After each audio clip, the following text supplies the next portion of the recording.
Musings on why pockets. It must be in my DNA, the pocket thing. Just like working with textiles, it runs in my family. My paternal grandparents, who immigrated from Eastern Europe as children, started a knitting mill in New Jersey making sweaters and bathing suits. It was my aunt who taught me to sew as a teen, and it was my mom who showed me the ins and outs of knitting. But the pockets? That was my paternal grandmother, Bessie. A short, full-figured woman. She made most of what she wore from hand-me-downs. They didn't have money for new clothes, so when she came upon a dress that she could rework to fit her, she set to sewing.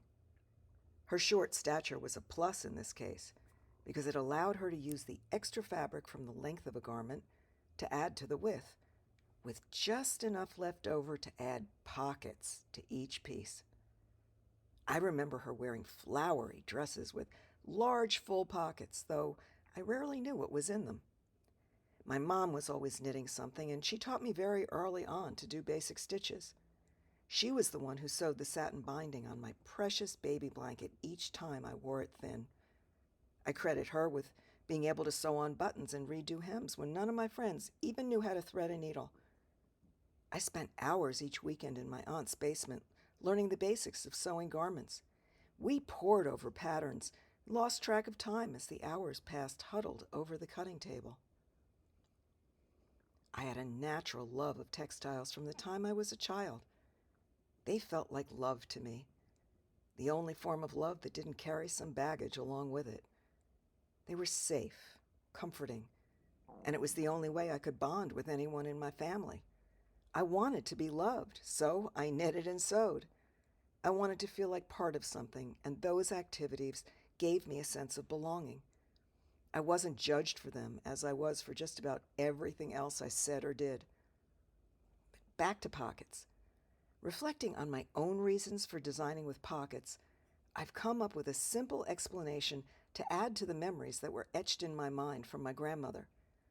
Pockets, especially big ones, feel like safety to me. They give me something to hold on to bury my hands in, and to literally feel while I'm wearing a garment. They're a bit like the velvet binding I put on my blankets and the ruffles on my pillows. My pockets are my safety blanket, just like the childhood blanket I had as a kid. It turns out that my sister has the same affinity for them as I do, which tells me that this is definitely something that was passed down to us through previous generations.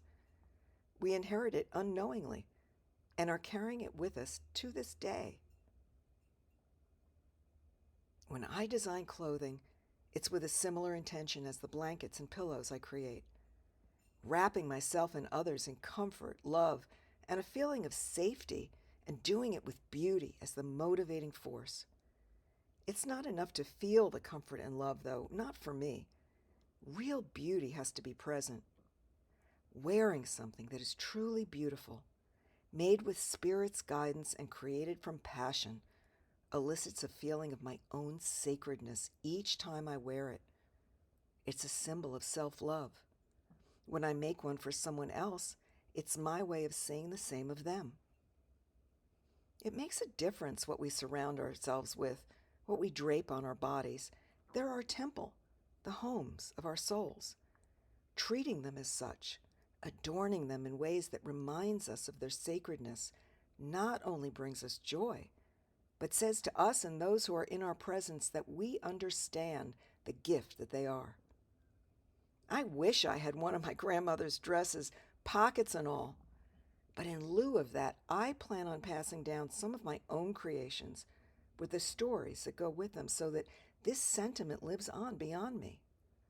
I'm creating heirlooms with history, stories, meaning, and love to be passed down to future generations so that a piece of me, or whoever owns one, gets passed down too.